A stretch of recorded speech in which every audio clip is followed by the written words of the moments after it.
So isn't it funny how even the most technical of industries like machinery or agriculture, seeing as we're in the agriculture museum, art finds its way somehow.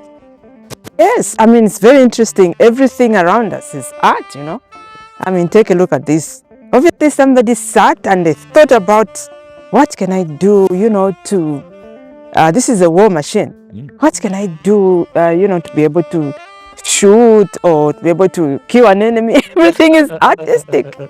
So, I mean, everything has to find itself in art. I mean, talk about whether it's construction, talk about anything. It has innovation, creativity, and that's art. Yeah. Yeah. I mean, you look at the automobile industry, it's all art. It's all competing on the latest designs. Yeah. When it comes to that, obviously it has its hand when it comes to the economic side of things as well, because Yes, all these are money-making industries. that's true. And it's very interesting. When we talk about the economic side of things, we don't really talk about art. Right. That we talk about these traditional sectors like mining, agriculture, manufacturing. But where's art? Because art should mean everything. Right. Yes. So I think we should really look at what art can do, for the economy, because there's quite a lot. If you look at the 8NDP, it's talking about economic diversification. Right. And what are the sectors that are going to contribute to economic diversification? If not the art, I mean, Right. it's really one of them that we should try. This sector is really a sector that should contribute to the diversification of this country. So it's worth tapping into. It's very much worth tapping into. I don't know what we're waiting for, but let's dive into it. I think let's dive into it. Yeah. Let's tap into the interview as well. Exactly.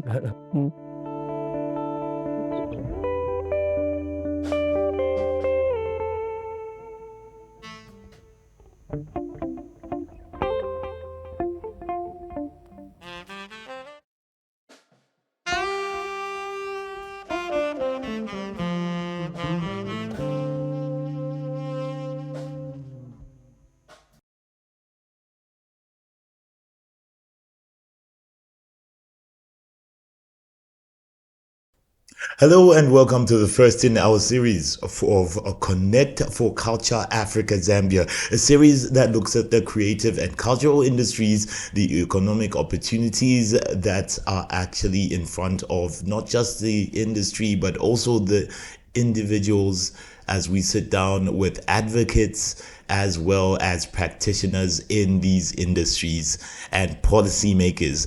One such policymaker is joining us on this, our very first episode. We have the privilege and honor of hosting none other than Director of Arts, Director Esther Ng'ambi, who is the Director of Arts from the Ministry of Youth, Sports and Arts in the government of the Republic of Zambia. And we're about to get into a very robust conversation talking about the creative and cultural industry, as well as the investment opportunities that befall all individuals involved, and also what policies are there to strengthen this industry and indeed to grow it as well. How are you today, Director? I'm very well, thank you. And how are you? We are fantastic, and it's always good to discuss the arts and to appreciate it for what it is. But this time around, we're taking a look at another angle, appreciating it not just for its creative prowess and the inspiration that it actually brings about to those who consume it, but let's talk about those in the industry, the opportunities that it opens up for those in an economic conversation. So where are we with regards to your government and laying down the groundwork for ecosystems and frameworks that actually enhance the economic side of the creative and cultural industries as well? How would you say Zambia has positioned itself in the past couple of years? Oh, yeah, I think we've made some great progress in the sector. First of all, I'd like to say that the creative industry in Zambia comprised various categories or genres, or other people call them forms, art forms. So just to sort of lay a foundation in terms of what are we talking about when we're talking about creative industries in Zambia. So we're talking about visual arts.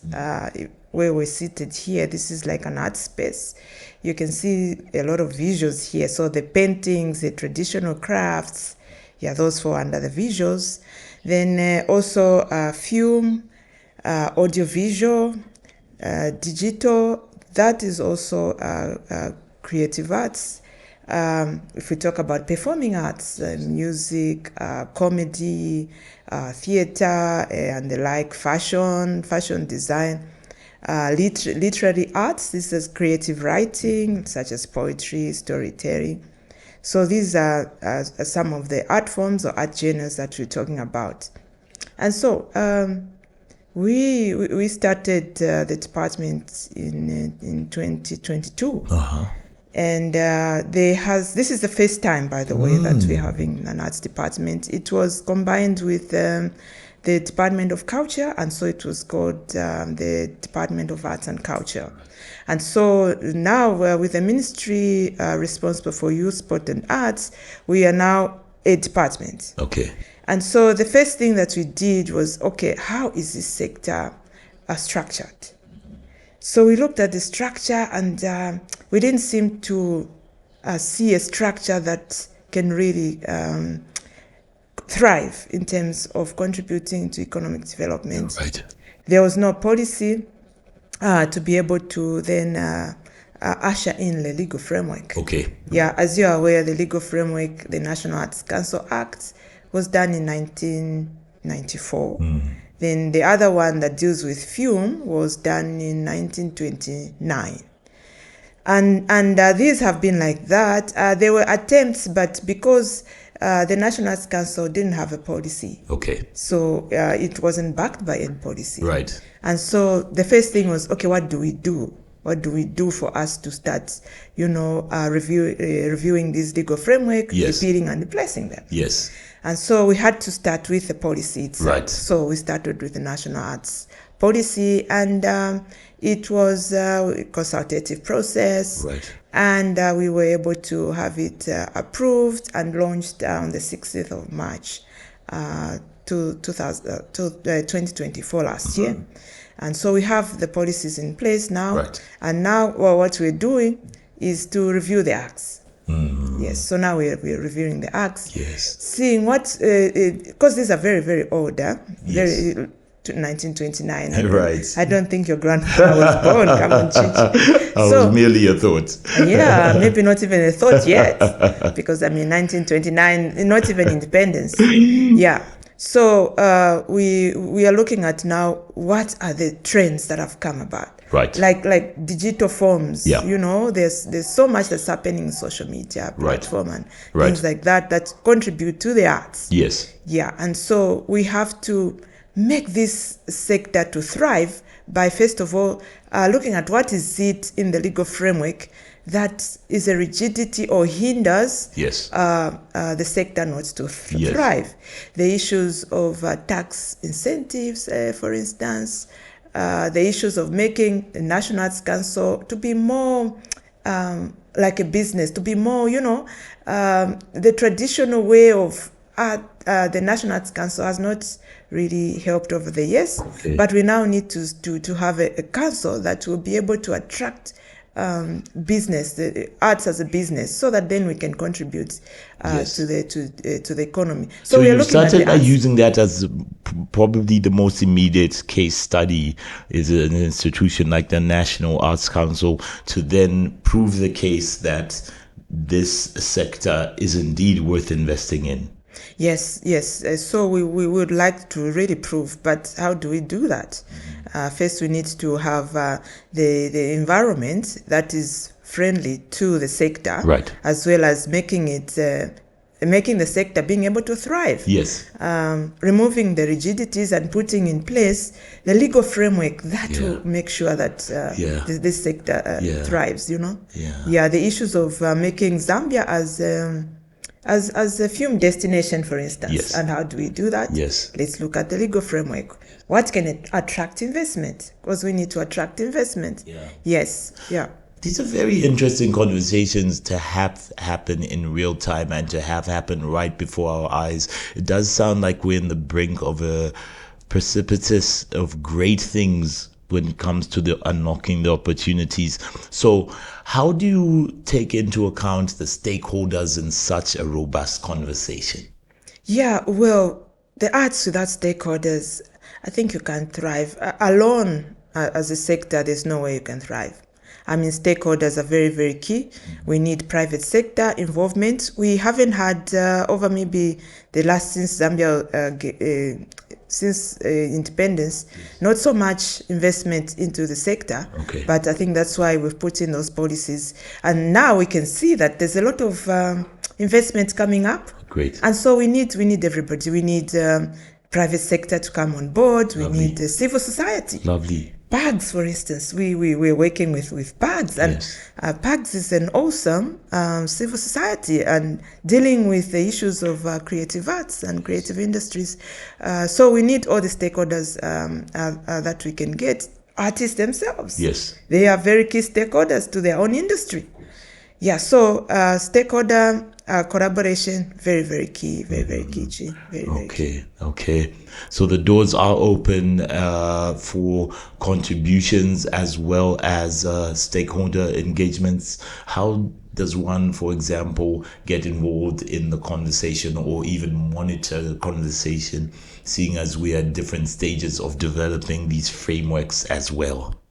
Yeah, well, there's many ways people can be involved and also monitor.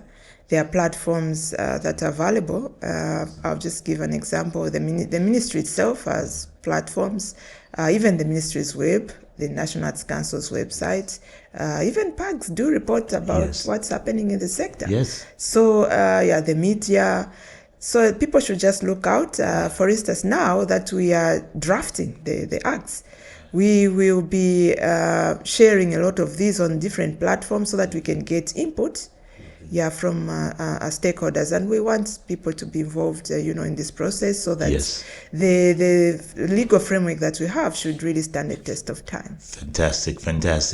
And in terms of establishing something that does stand the test of time, are there any case studies that you draw upon? I know, for example, some stakeholder partners such as embassies from countries that do have working models that seem worth implementing or at least recognizing. Tell us a bit more about some of the case studies that you are also using to fine-tune this to a uniquely Zambian situation. Okay, so this sector is very interesting. There are some interesting scenarios because when you are doing the legal framework, obviously you have to review other countries' cooperative analysis. Sure. Of what's obtaining in the SADC region, in the whole African region, and elsewhere. Right.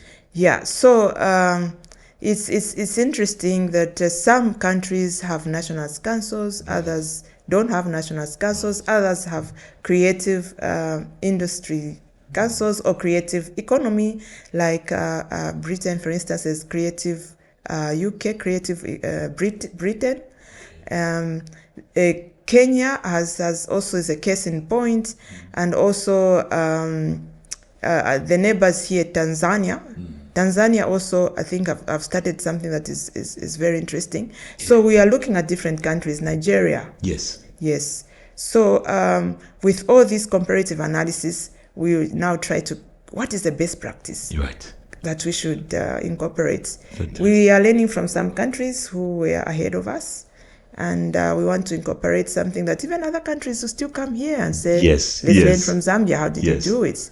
We got lessons learned from other countries and we incorporated them into our own. Yeah. Yes. Yeah. Yeah. No, if you look back at the history of Zambia and policy making, especially in our region, we have been seen as the beacon throughout history for obvious reasons, such as our early independence. Other countries in the region do not shy to talk about how they look to Zambia to be part of the inspiration of their legal framework.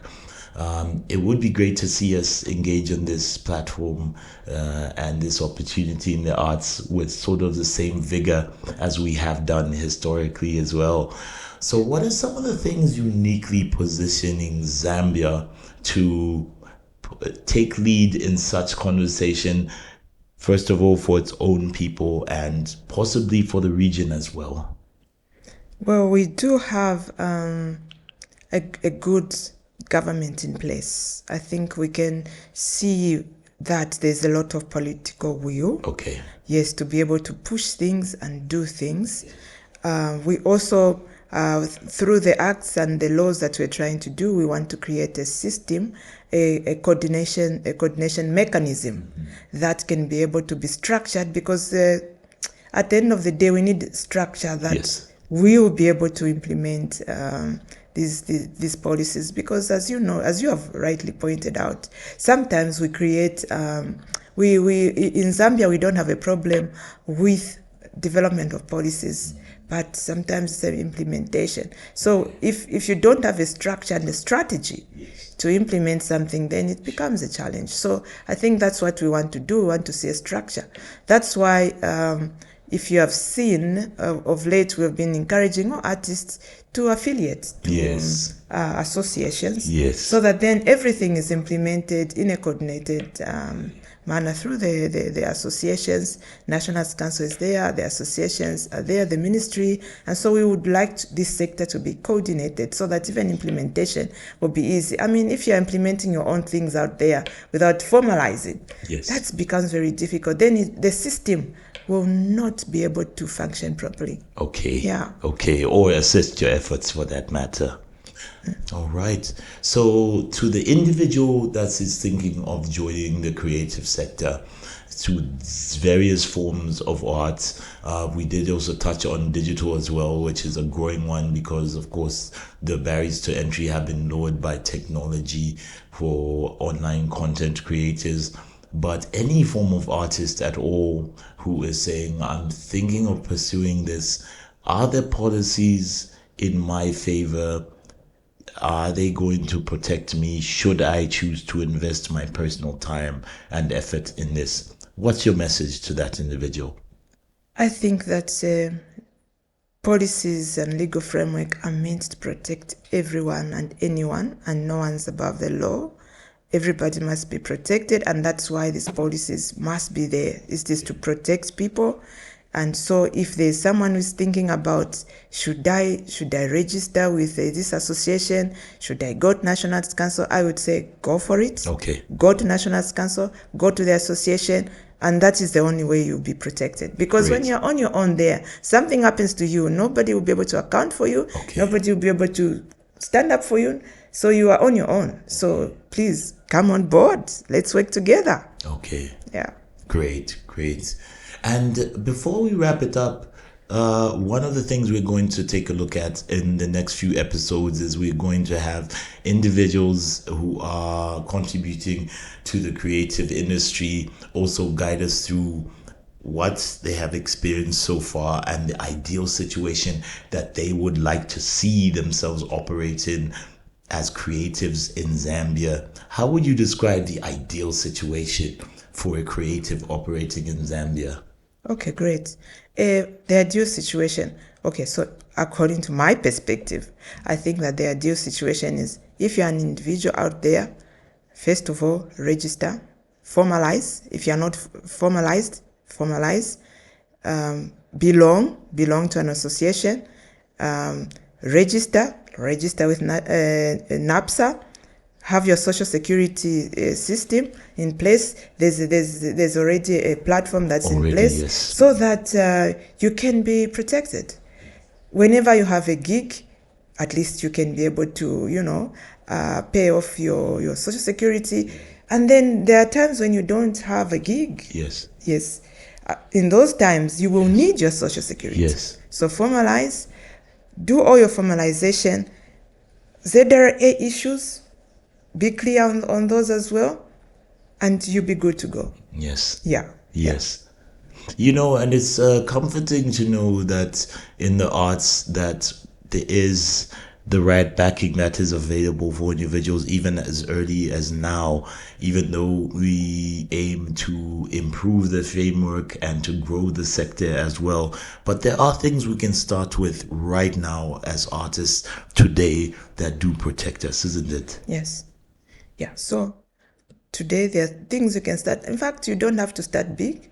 Start small. They say that when you start small, small gets bigger and then bigger and bigger and bigger. Start where you are, with what you have. If you are a musician or you are someone who does paintings, paint one little painting, and then you never know. I'll give you an example. In my office, when you come to my office, there are some paintings by an upcoming artist. They came to my office and said they wanted some money. So I said, what is it that you can do? I said, okay, I can paint. I said, okay, do one painting. Yes. They did one. I gave them 500 kwacha. Yeah. They did two, and Yeah. they are now 5. Yeah. And then we had the festival. We encouraged them, please come on board. They came, they sold something. Then they were connected to embassies. They were connected. And this time, they are big. Yes. Yeah. Yes. So you have to start with something. You know, when you start with someone will notice you, someone will see you. But if you're just seated and doing nothing, I mean, you won't go anywhere. Yeah. And the funny thing about ads and the creative industry is exactly anti doing nothing. Yeah. By virtue of the fact that you are a creative, then you have it in your blood, in your passion, Very, very to true. get up there and maximize every opportunity. Yes. So conversations like this are very important to remind people that as they do that, they are indeed protected and the opportunities continue to grow for them. Yes. So that's very important. That's very, very important. They are protected. They just need to come out there. Some of them are just within communities. Please, let everybody just come. Let's work together. Yeah, we normally have festivals. These platforms that we have are for artists. Yes, to showcase their work. Great. Yeah. So in conclusion, Director Ng'ambi, I would say that in the next couple of years, what do you think will be the big milestones that your ministry sees ticking the boxes on? What are some of the big milestones that you are pushing for that you think the creative industry in Zambia, the creator in Zambia, can look forward to? Okay, we are pushing quite a number of things. The first thing, infrastructure. We hope we can address the issues of infrastructure, because if we don't, then where do they showcase their work? So infrastructure, whether it's upgrading or just being able to construct a national arts center, we want to see that. We want to see the legal framework. We want to see, I think we've already removed tax rebate on music and film, but we want to see more because we want to attract Zambia as a film destination. We want to see capacity building. There's no challenge with talent in Zambia. We have a lot of massive talent. But capacity building, skills development. We want to be able to see that. Investment. We want cooperating partners. We would like public and private investment, and we want artists to access that, to access financial resources, credit facilities, to be able to run with businesses. So we want to be able to see that. So those are some of the things that we want to see. No, it does seem like it's a number of boxes to tick. They seem very possible, but also it seems like there is something for everybody to contribute to there. It seems like a right amount of stakeholder engagement that will be initiated, and everybody has their part to do as well. So just to conclude, when that part has been done by everybody, remind us once again of why this is a sector worth investing in and worth your efforts as an individual as well as a ministry and a government. What happens when we get it right? Well, this sector, when we get it right, I think even the economy will get it right. We are not, we are used to these traditional economic sectors like mining, manufacturing, agriculture. But take, for instance, agriculture, right? Sometimes you can't guarantee rain. And a lot of our farmers in the communities are rain-fed agriculturists. Right. Yeah. But with creativity, you don't have to wait for rain. At any given time, your creativity is there, and yeah. And mining, we don't know. Maybe one day we'll run out of minerals. Yes, I don't know. But it's not infinite. Yes. are we ever going to run out of ideas, creativity? I don't think so. And we are cross-cutting because if we have these challenges of, let me give you an example of Corella, for instance, the health. Yes. Artists can be able to say, okay, let me go in these communities and let me sensitize them. So they're very, very key. The issues of climate change. Yes, all those kind of issues. Yes. I mean, let's just put the sector as priority, and I think we'll be good because we can address most of these things before they even happen. Very true. Yeah. Very true. So, as usual, the excitement has come out from talking to you about the potential in arts and culture, both economic as well as multifaceted. What's an interesting industry where we can preserve our heritage, amplify our message, our cultural presence to the world, and yet still monetize it as well? Sounds like an industry well worth pursuing and worth the support and effort of government and your ministry as well. So we thank you for passing through this episode. Thank you so much for having me. Thank you, Director. Thank you.